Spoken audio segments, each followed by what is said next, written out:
Hello friends, welcome back to our channel. So நாம இன்னைக்கு இந்த வீடியோல என்ன பார்க்க போறோம் பாத்தீங்கன்னா சேமியா கேசரி ரெசிபி எப்படி செய்யறதுதான் பார்க்க போறோம். சரி வாங்க வீடியோக்குள்ள போகலாம். அதுக்கு முன்னாடி நீங்க நம்ம சேனல் இப்பதான் புதுசா பாக்கீங்கன்னா கீழே உள்ள சப்ஸ்கிரைப் பட்டனை பிரஸ் பண்ணி அப்படியே பக்கத்துல இருக்க பெல் ஐக்கானையும் கிளிக் பண்ணிக்கோங்க. அப்பதான் நாங்க போடக்கூடிய வீடியோஸ் உங்களுக்கு நோட்டிபிகேஷன் வரும். சரி வாங்க நம்ம வீடியோக்குள்ள போகலாம். Hello friends, welcome back to our channel. இன்னைக்கு நம்ம என்ன ரெசிபி பார்க்க போறோம்னா சேமியா கேசரி. அதுக்கு தேவையான பொருட்கள்: சேமியா ஒரு பாக்கெட் எடுத்துக்கிடுங்க, சுகர் தேவையான அளவு, நெய் தேவையான அளவு, கிஸ்மிஸ், அண்டிப்பருப்பு, ஏலக்காய், இல்லை திராட்சை எடுத்துக்கிடுங்க. இதில் பாதாம் கூட எடுத்துக்கலாம், பாதாம் பிஸ்தா இருந்தால் அதுவும் ஆட் பண்ணிக்கலாம்.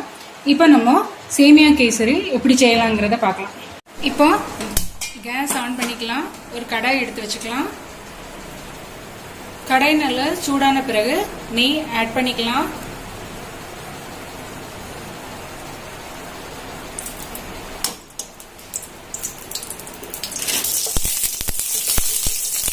ஃப்ளேமை சிம்ல வச்சுக்கோங்க. இதுல நம்ம கிஸ்மிஸ், அண்டிப்பருப்பு, ஏலக்காய் வறுத்து எடுத்துக்கலாம். பாருங்க, 2 ஏலக்காயும் போட்டு நம்ம வறுத்து எடுத்துக்கலாம். நெய்யில வறுத்து எடுத்துக்கலாம். இதை நம்ம ஒரு பவுல்ல மாத்திக்கலாம்.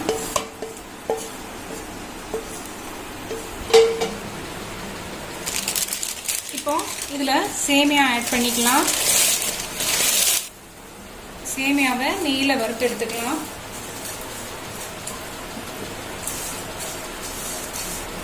நல்லா ஃப்ரை பண்ணி எடுத்துக்கலாம். லைட்டா வறுத்து எடுத்துக்கலாம்.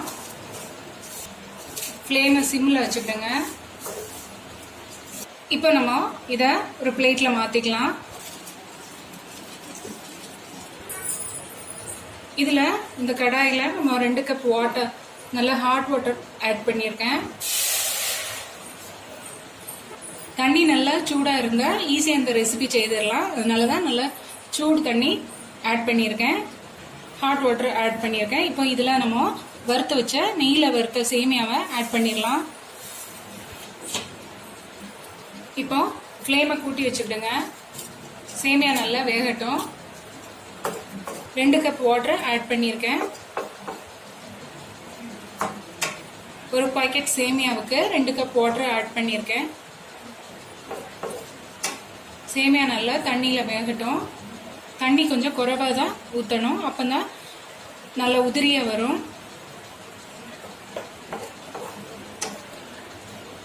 இதில் கொஞ்சம் கேசரி பவுடர் ஆட் பண்ணிக்கலாம்.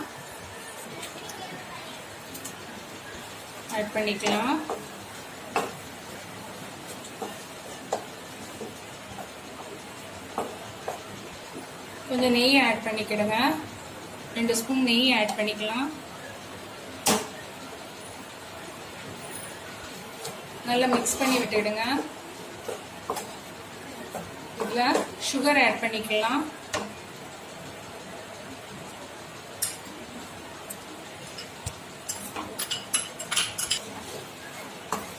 சுகர் ஆட் பண்ணி நல்லா மிக்ஸ் பண்ணி விட்டுக்கலாம்.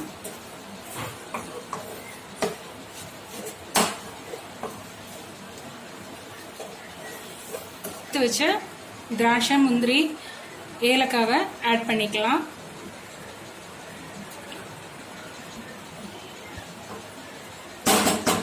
பாருங்க ஃப்ரெண்ட்ஸ், சேமியா கேசரி ரெடி ஆயிடுச்சு. இந்த ரெசிபியை நீங்களும் வீட்டில் ட்ரை பண்ணி பாருங்க. பிடிச்சிருந்தா லைக் பண்ணுங்க, ஷேர் பண்ணுங்க, சப்ஸ்கிரைப் பண்ணுங்க. மீண்டும் நாம அடுத்து நல்ல ஒரு வீடியோல நல்ல ஒரு ரெசிபியுடன் சந்திக்கலாம். டேக் கேர், பாய்.